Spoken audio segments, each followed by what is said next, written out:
প্রিয় শিক্ষার্থীবৃন্দ, সকলকে স্বাগতম।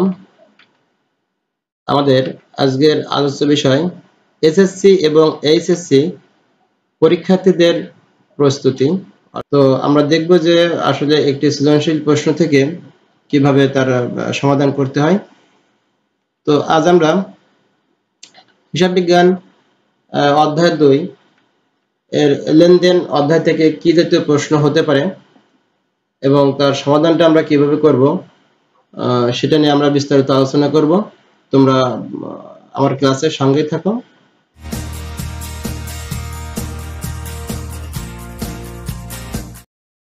আমরা ফিরে এলাম। এখানে দেখতে পাচ্ছ যে তিতাস এন্টারপ্রাইজের 2020 সালের মে মাসের লেনদেন নিম্নরূপ। আমাদের আছে মে 1 নগদ 50,000 টাকা নিয়ে ব্যবসা শুরু করা হয়। মে 5 ধারে পণ্য ক্রয় 20,000 টাকা। মে 10 আসবাবপত্র ক্রয় করা হলো 30,000 টাকা। মে 15 মাসে 15,000 টাকা বেতনে একজন কর্মচারী নিয়োগ করা হলো।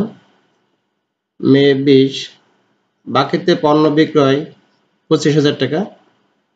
মে 30 মালিকের ব্যক্তিগত তহবিল থেকে ছেলের স্কুলের বেতন প্রদান 6,000 টাকা। তো এটা হচ্ছে আমাদের কিছু লেনদেন এখানে দেওয়া আছে, কিছু ঘটনা দেওয়া আছে। এখন আমাদের সৃজনশীল প্রশ্নে কেমন হবে বা সৃজনশীল প্রশ্নটা আমাদের কেমন আসতে পারে সেটা একটু দেখি। আমাদের ক নম্বরে আছে উপযুক্ত তথ্য হতে যে সকল ঘটনা ব্যবসায়ের লেনদেন নয় সেগুলোর পরিমাণ নির্ণয় করো। খ নম্বর তিতাস এন্টারপ্রাইজের যে ঘটনাগুলো লেনদেন সেগুলোর সমীকরণ পদ্ধতিতে কারণ সহ ব্যাখ্যা করো। এখানে আমাদের 4 নম্বর থাকবে। এবং গয়ে আছে উপযুক্ত তথ্য থেকে প্রমাণ করো যে A = L + E অথবা L + OE। তো আমাদের এই প্রশ্নটা সমাধান করতে গেলে আমাদের আগে স্বচ্ছ ধারণা থাকতে হবে যে কোনটি আমাদের আর্থিক লেনদেন এবং কোনটি আমাদের আর্থিক লেনদেন নয়, সেটি আগে আমাদের শিওর হতে হবে, নিশ্চিত হতে হবে। তো আমরা এগুলো নিশ্চিত না হলে আমাদের অঙ্কের আমরা সমাধান করতে পারবো না। তো আমাদের প্রথমে ক নম্বরে যেটা আছে যে সকল ঘটনা ব্যবসার লেনদেন নয় সেগুলোর পরিমাণ নির্ণয় করো। তো আমাদের সে সকল ঘটনাগুলো লেনদেন হবে না যে সকল ঘটনার ফলে কারবারের আর্থিক অবস্থার পরিবর্তন যদি না হয়, তাহলে সেগুলো আমাদের লেনদেন হবে না। তো আমরা একটু সমাধানের দিকে যাই। আমরা লিখছি যে ব্যবসায়িক লেনদেন নয় এমন ঘটনার পরিমাণ নির্ণয়, আমাদের হেডিং এটা। তো আমরা একটা ছক করি, ছোট্ট একটা ছক। আমাদের তারিখ, বিবরণ, বিস্তারিত টাকা এবং পরিমাণ টাকা। তো তারিখের ঘরে আমরা প্রথমে সাল লিখব এবং এরপরে মাস এবং তারিখ। আমাদের দেখো এখানে মে 15 তারিখ মাসে 15,000 টাকা বেতনে একজন কর্মচারী নিয়োগ করা হলো। অর্থাৎ আমরা একজন কর্মচারী নিয়োগ করছি, মাসে 15,000 টাকা বেতন দিব, কিন্তু এখনো পর্যন্ত বেতন দেওয়া হয় নাই। অর্থাৎ যতক্ষণ না পর্যন্ত বেতন পরিশোধ করা না হবে ততক্ষণ পর্যন্ত এটা আমাদের আর্থিক অবস্থার কোনো পরিবর্তন ঘটাবে না, অর্থাৎ এটা আমাদের আর্থিক লেনদেন হবে না। তো আমরা এখানে বিবরণে লিখি যে কর্মচারী নিয়োগ দেওয়া হলো, এটা আমাদের লেনদেন নয়। আমাদের বিস্তারিত টাকার ঘরে লিখছি 15,000 টাকা। এরপরে আমাদের আসি মে 30 তারিখ মালিকের ব্যক্তিগত তহবিল থেকে ছেলের স্কুলের বেতন প্রদান 6,000 টাকা। অর্থাৎ মালিক তার ব্যক্তিগত যে টাকা আছে সেই টাকা থেকে তার ছেলের স্কুলের বেতন প্রদান করছে 6,000 টাকা। এটা মালিকের ব্যক্তিগত খরচ।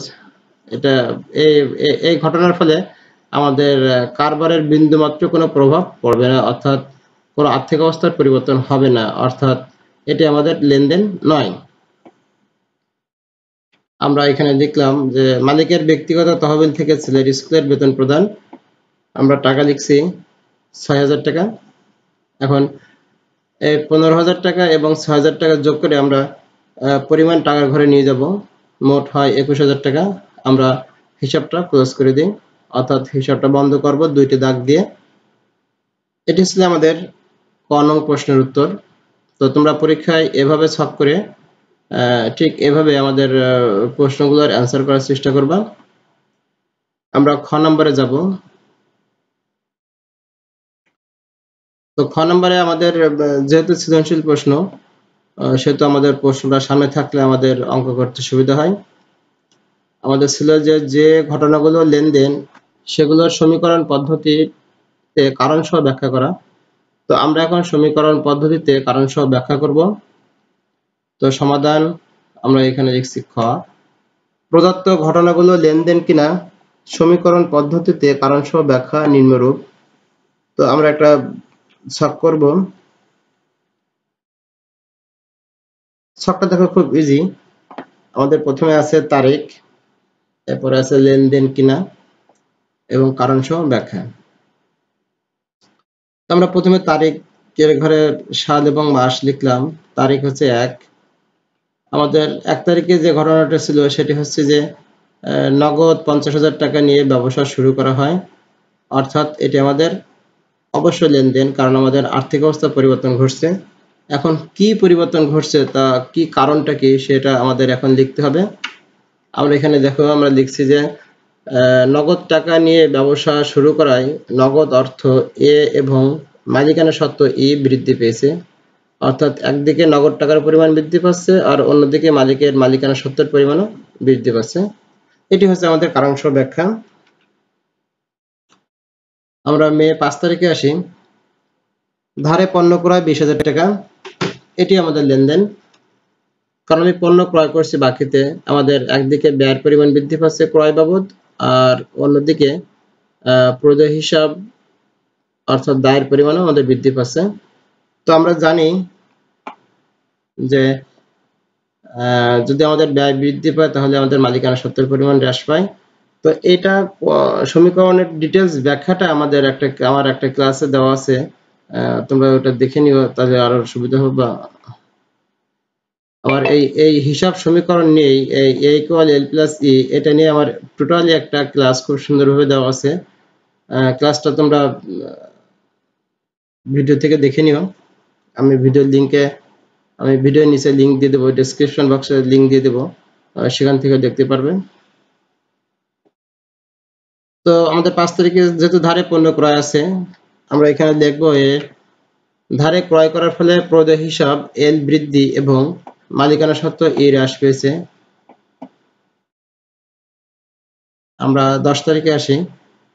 আসবাবপত্র ক্রয় করা হলো 30,000 টাকা, অর্থাৎ আসবাবপত্র ক্রয় করার ফলে আমার কারবারের আর্থিক অবস্থার পরিবর্তন ঘটছে, অথবা এটি আমাদের লেনদেন।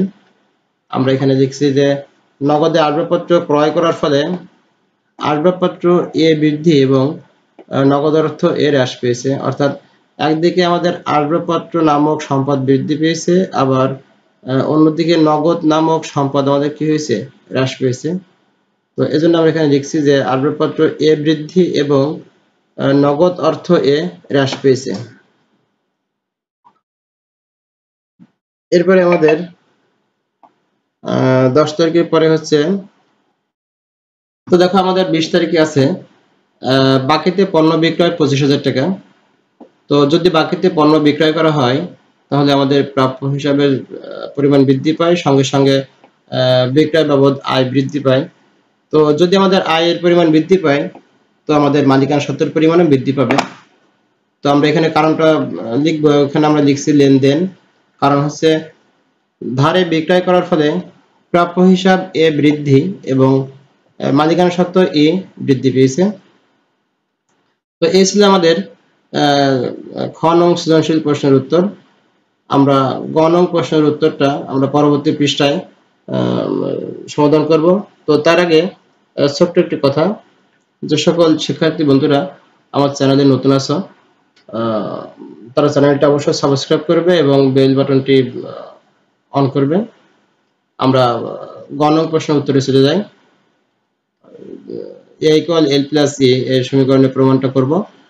তো আমরা সমাধান এখানে গ নম্বর লিখছি যে বিবরণী ছকে a = l + e এর প্রমাণটা নিম্নরূপ। আমরা একটি ছক করি, আশা করি সবাই খুব সুন্দরভাবে ছক করতে পারো। আর দেখো আমরা এভাবে ছকগুলো তৈরি করে ফেলবো। দেখো আমাদের এখানে তারিখ, এখানে উদ্ধৃত অথবা কেউ যদি জের লেখে সেটিও হবে। আমাদের একটি হচ্ছে সম্পদ পাশ সমান সমান দায় যোগ মালিকানা সত্ত্ব। তো অনেকে প্রশ্ন করতে পারে যে আমরা আগে কিভাবে সম্পদগুলো লিখলাম, তাই না? তো আমরা এখানে যেহেতু প্রশ্নটা আমরা বারবার পড়ছি, তো এখানে পড়ার ফলে আমাদের এতটুকু আইডেন্টিফাই করতে হবে যে কি কি সম্পদ আমাদের এখানে আছে। তো দেখো 1 তারিখে আমাদের আছে নগদ, আবার 10 তারিখে আসবাবপত্র ক্রয় করছি, এখানে আসবাবপত্র হচ্ছে আমাদের সম্পদ। আবার আমাদের বাকিতে পণ্য বিক্রয় করছি, এখানে আমাদের প্রাপ্য হিসেবে সৃষ্টি হয়েছে, এটিও আমাদের সম্পদ। এজন্য প্রত্যেকটা সম্পদের নামে আমাদের আলাদা আলাদা কলাম হবে। সমান সমান আমাদের দায় একটাই আছে, সেটা হচ্ছে প্রদেয় হিসাব। যে 5 তারিখে ধারে পণ্য ক্রয় ছিল 20,000 টাকা, তো এখানে আমাদের ক্রয় হিসাব এবং পাওনাদার হিসাব। তো এই পাওনাদার হিসাবের জন্য আমরা এখানে প্রদেয় হিসাব নামটা লিখছি। আর মালিকানা সত্ত্বের ভিতরে আমাদের মূলধন আছে। তো মূলধনের সঙ্গে আমাদের নিয়ে একটা ডিটেলস ক্লাস আমার চ্যানেলে দেওয়া আছে, তোমরা ক্লাসটা দেখে নিও, যে ওখান থেকে তোমরা অনেক কিছু শিখতে পারবে আশা করি। তো আমরা অঙ্কে চলে যাব। আমরা এখানে তারিখের ঘরে সর্বপ্রথম সাল লিখছি যে 2020 মে 1। আমাদের প্রথমে কোনো উদ্ধৃত থাকবে না, আমরা সরাসরি পোস্টিং এ চলে যাব। তো নগদে ঘরে 50,000 টাকা এবং মূলধনে ঘরে 50,000 টাকা। আর এই মন্তব্যের ঘরে এখানে সর্বদা আমাদের মালিকানা সত্ত্বের উপর যে সকল টাকার প্রভাব পড়বে, তো কি কারণ, সে কারণটা আমরা মন্তব্য ঘরে লিখব।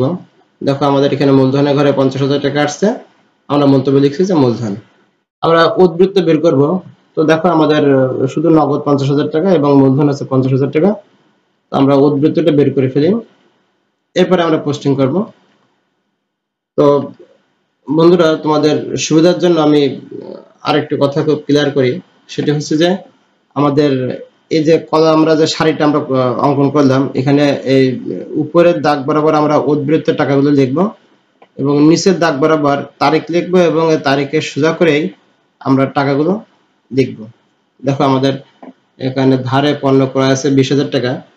তো ধারে পণ্য ক্রয় করলে আমাদের যাবে হয় ক্রয় হিসাব ডেবিট এবং প্রদেয় হিসাব ক্রেডিট, অর্থাৎ দায়ের পরিমাণ বৃদ্ধি পায়, প্রদেয় হিসাব এখানে 20,000 টাকা বৃদ্ধি পেয়েছে।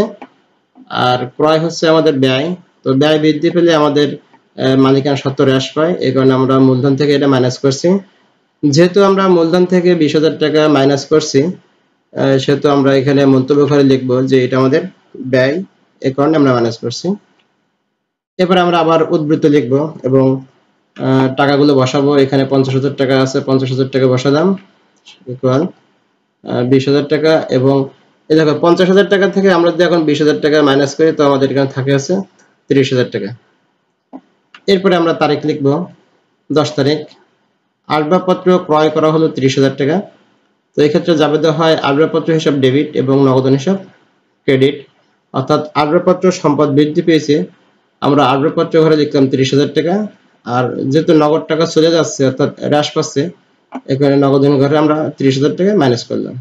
আমরা আবার ব্যালেন্স বের করি, এখানে থাকে আমাদের 20,000 টাকা, আসবাবপত্র আছে আমাদের 30,000 টাকা, সমান এখানে 20,000, এখানে 30,000।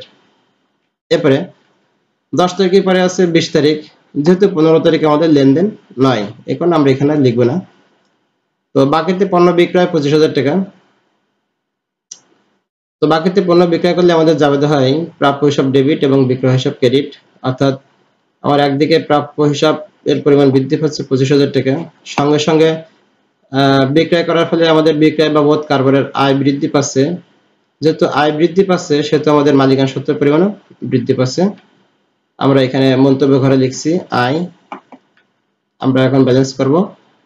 আমরা লিখছি উদ্বৃত্ত, এখানে নগদ 20,000 টাকা বসে গেছে, আসবাবপত্র 30,000 টাকা বসে গেল, প্রাপ্য হিসাব 25,000 টাকা বসে গেল, প্রদেয় হিসাব আমাদের 20,000, মূলধন আছে 75,000। তো এরপরে আমরা কি করব, যে টোটাল সম্পদ পাশের টাকাগুলো আমরা যোগ করব। দেখো 20,000, 30,000 এবং 25,000 টাকা যোগ করলে আমাদের হয় হচ্ছে 75,000 টাকা মোট। আমরা দায় পাশে এবং দায় এবং মালিকানা সত্ত্ব যোগ করলে আমাদের 75,000 টাকা হয়, যে 55,000 টাকা এবং 20,000 টাকা 75,000 টাকা। এখন আমরা উভয় পাশে দুইটা দাগ দিয়ে হিসাব বন্ধ করব। তো বন্ধুরা, আমার ক্লাসের সঙ্গে থাকার জন্য তোমাদের অসংখ্য ধন্যবাদ।